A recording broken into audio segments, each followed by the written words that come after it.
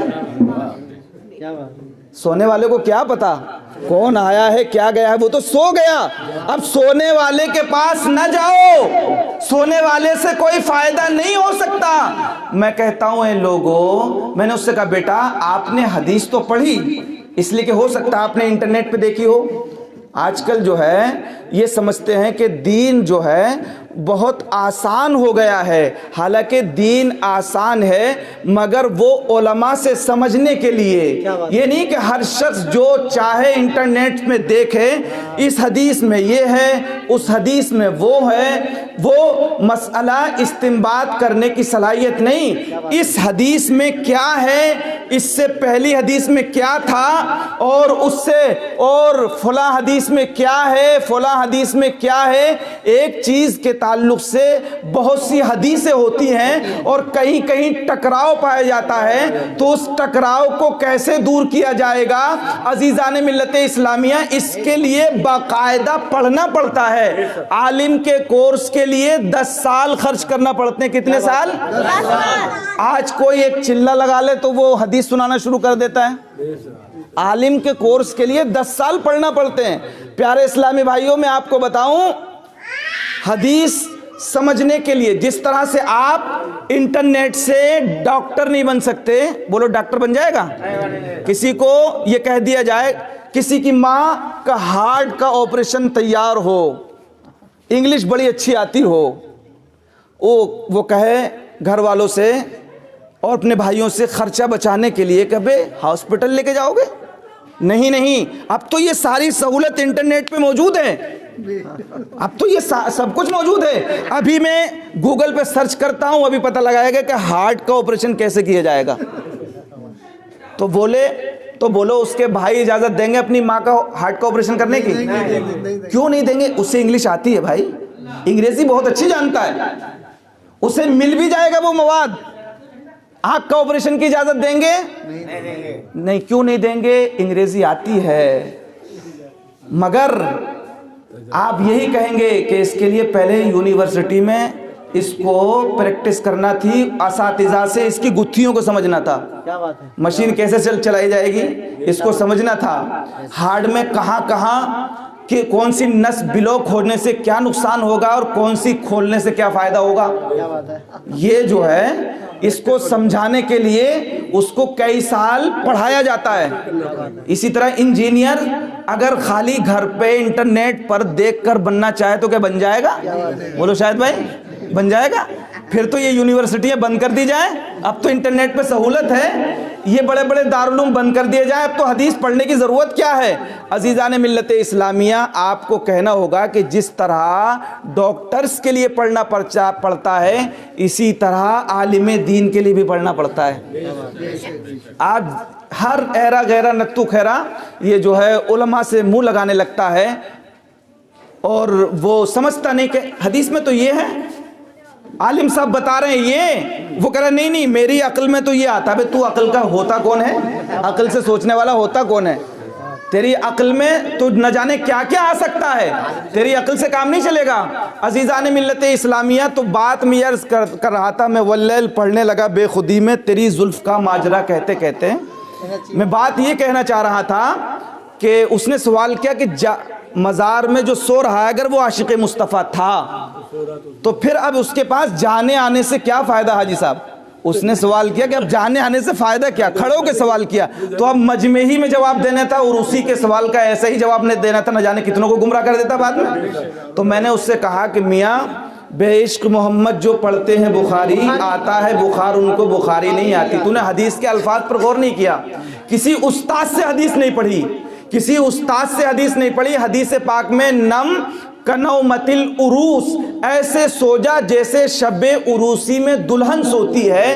اب یہاں پر رک کر غور کرتا، استادوں سے پڑھی ہوتی تو وہ تجھے یہ سمجھاتے کہ یہاں حدیث میں یہ نہیں کہا گیا کہ ایسے سو جا جیسے لوگ سوتے ہیں، ایسے نہیں کہا گیا ایسے سو جا جیسے لڑکیاں سوتی ہیں، ایسے سو جا جیسے بوڑھی سوتی ہیں، ایسے سو جا جیسے بہنیں سوتی ہیں، ایسے سو جا جیسے عورتیں سوتی ہیں، نہیں بلکہ کہا ایسے سو جا جیسے شب عروسی میں دلہن سوتی ہے۔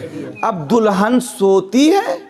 نہیں، دلہن سوتی نہیں، بلکہ دنیا سمجھ رہی ہوتی ہے کہ دلہن سوتی ہے، مگر وہ اپنے محبوب کا، اپنے چاہنے والے کا انتظار کر رہی ہوتی ہے، ورنہ حدیث میں یہ نہیں کہا گیا ہوتا۔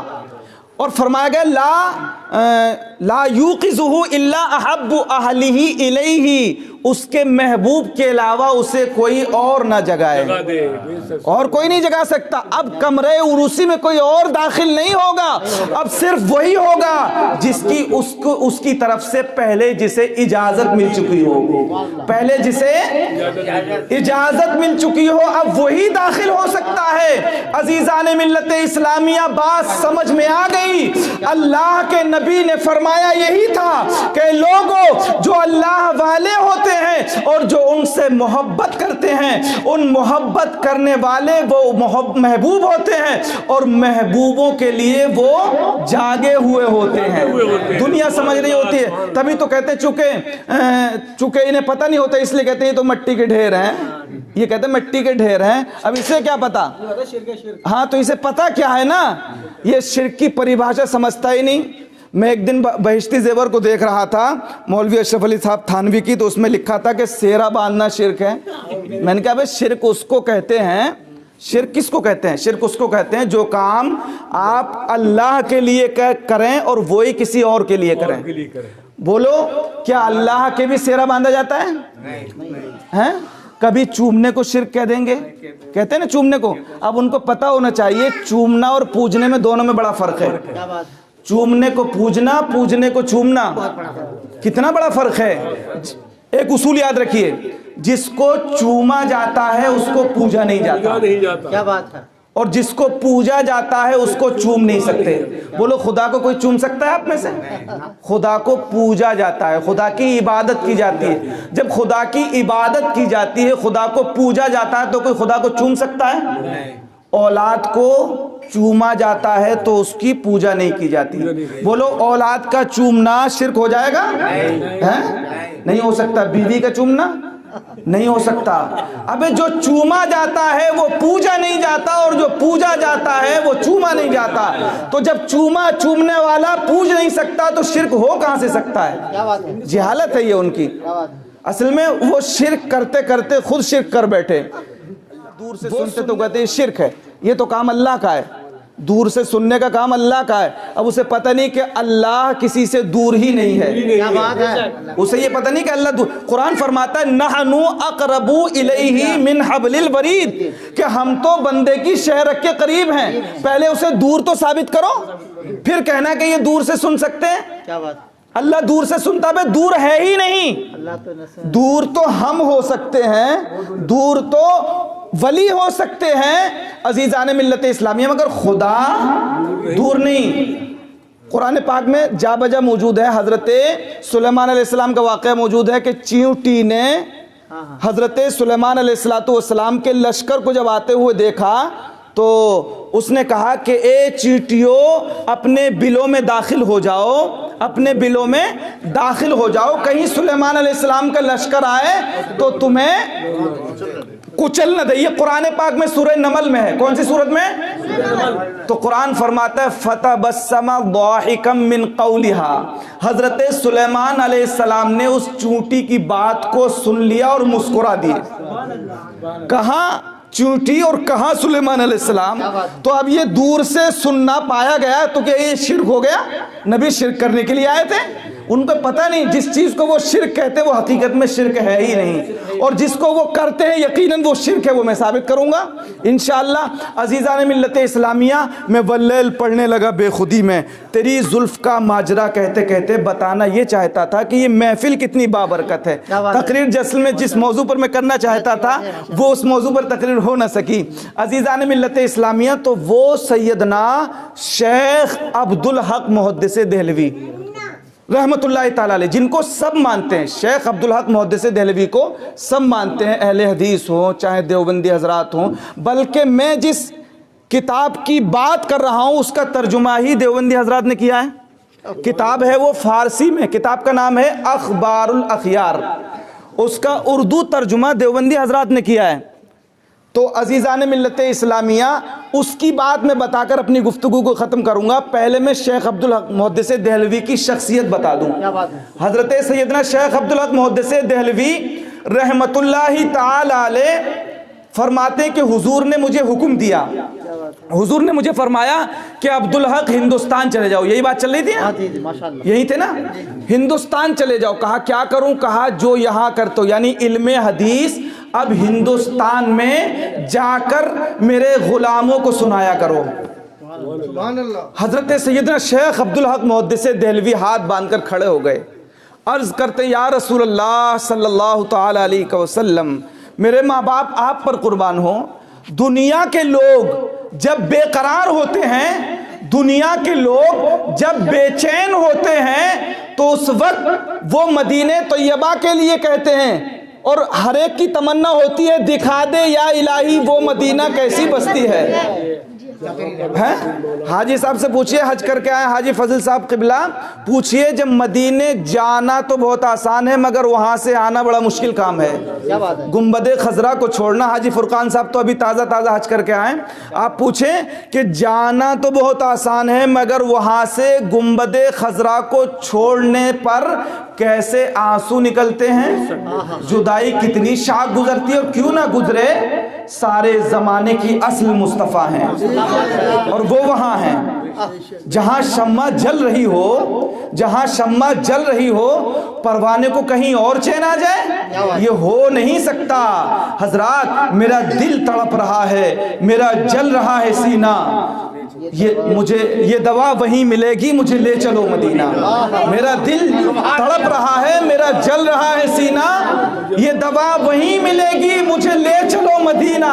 اب جو مدینے میں پہلے ہی سے موجود ہو، اس سے اگر یہ کہا جائے کہ تم اس کو چھوڑ کر ہندوستان چلے جاؤ تو اس کے دل پر یقین کیا گزر رہی ہوگی۔ مگر سرکار فرما رہے، کوئی دنیا دار نہیں، کوئی دنیا دار نہیں کہہ رہا ہے بلکہ نبیوں کا تاجدار کہہ رہا ہے کہ آپ ہندوستان چلے جاؤ۔ عرض کرتے ہیں یا رسول اللہ، جب لوگ دنیا میں بے قرار ہوتے ہیں تو وہ تو مدینے آتے ہیں، یا رسول اللہ آپ مجھے مدینے سے جدا نہ کریں، مجھے اسی گنبد خضرا کی گھنی چھاؤں میں رہنے دیں، یا رسول اللہ مجھ سے آپ کی جدائی برداشت نہ ہوگی۔ تو حضور فرماتے ہیں اے عبدالحق، اے عبدالحق، اے عبدالحق، یہاں پر تم مزار کو دیکھتے ہو۔ کسے دیکھتے ہو؟ حضور، کیونکہ حضور کے 1000 سال کے بعد کا زمانہ ہے، اب سے تقریباً 400 سال پہلے کا زمانہ ہے۔ کب کا؟ جب ہندوستان میں مسلمان فرقوں میں نہیں بٹے تھے، اس زمانے کی بات کر رہا ہوں۔ 400 سال پہلے کی بات، 1000 سال حضور کے وصال کے بعد کی بات۔ حضور فرماتے ہیں کہ عبدالحق ہندوستان چلے جاؤ، اور حضرت شیخ عبدالحق محدث دہلوی کہتے ہیں یا رسول اللہ مجھے اس گھنے گنبد خضرا کی چھاؤں سے دور نہ کیا جائے۔ تو حضور فرماتے ہیں کہ اے عبدالحق، یہاں پر تم ہمارے مزار کو دیکھتے ہو، اور جب ہندوستان چلے جاؤ گے تو روزانہ اپنے سرکار کو دیکھا کرو گے۔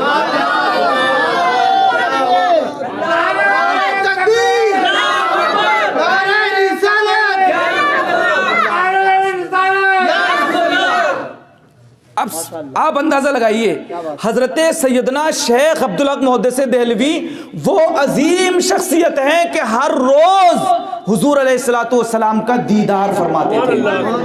وہ اپنی کتاب اخبار الاخیار میں لکھتے ہیں، حاجی صاحب یقیناً دل پہ آپ کے ٹھنڈک پڑے گی جب یہ روایت آپ سنیں گے۔ حضرت شیخ عبدالحق محدث دہلوی نے اپنی کتاب جب اخبار الاخیار لکھی تو بہت سی دعائیں کی ہیں اس میں، کتاب میں، اے اللہ تیرا اس بات پر بھی مجھ پر کرم ہے، اس بات پر بھی کرم ہے، اس بات پر بھی کرم ہے۔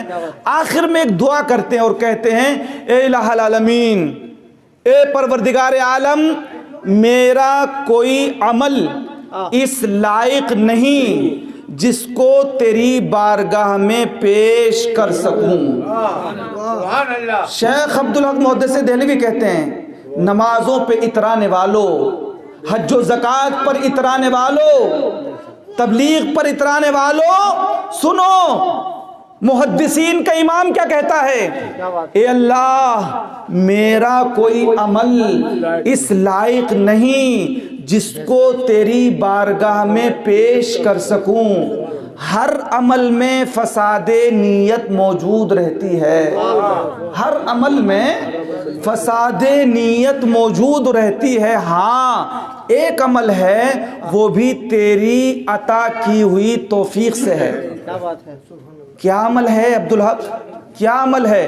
تو شیخ کہتے ہیں میرا عمل ایک ہے جس پر مجھے یقین ہے، پکا یقین ہے کہ وہ عمل تیری بارگاہ سے کبھی رائے گاں نہیں ہو سکتا، اور وہ عمل یہ ہے کہ میں محفل میلاد منعقد کرتا ہوں.